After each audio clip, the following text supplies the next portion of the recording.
On this mileage unknown, we're trying to figure out why my brother's extremely nice 55 Volkswagen isn't starting. We'll walk you through a couple steps on how to possibly diagnose what's going on with it. Volkswagens are pretty simple. It's either spark or gas. So the other day, my brother went to move the 55 and it would not start. We tried swapping in a different coil. My brother actually, when it first happened, I noticed the points were barely opening and closing. We adjusted the points, still nothing. We threw new points and condenser in, still nothing.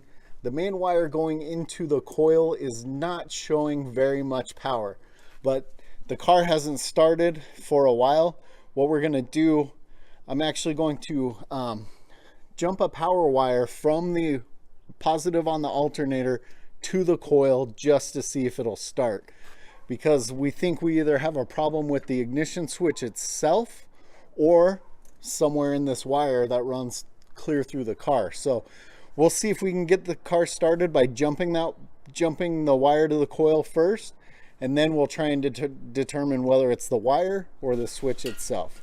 So with a super easy jumper wire with some alligator clips on it, just going to hook it to the alternator there, and I'm going to hook it to the positive side of the coil.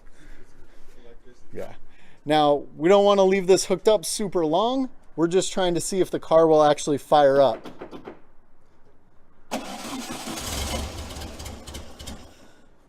Well, it starts. Starts, probably need a little gas, but it does fire up with that. So we're going to see what we can figure out otherwise. So we know there's either an issue with this wire or with the ignition switch itself.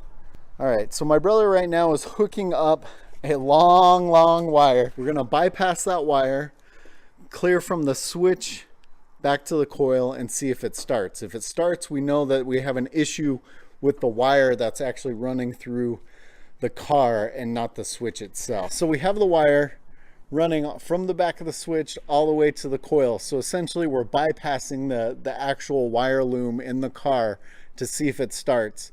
If it starts, we know we have an issue with that wire in the loom, which will actually suck pretty bad to replace. If it doesn't start, we know we have an issue with the switch, which will also suck to replace, because my brother has one of the early screw-on post switches instead of the regular plug ones, and we would like to keep the car with that cool screw-on switch. So trying to find one of those might be a little difficult, but my brother is going to hop in right now and crank the car up and see what happens.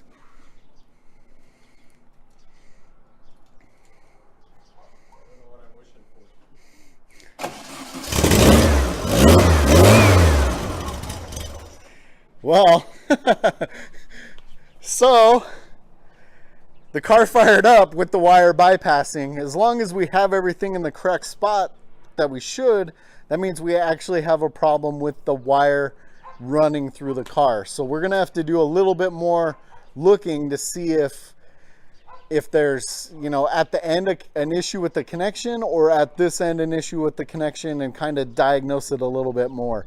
But at least we know the car will run, but clearly we've got some more work to do on this one. Hopefully this will help some of you guys out if you are wondering if your ignition switch is bad, or if you have a wiring issue, and what you could do to kind of work around it to see if you can get your car started by bypassing those switches.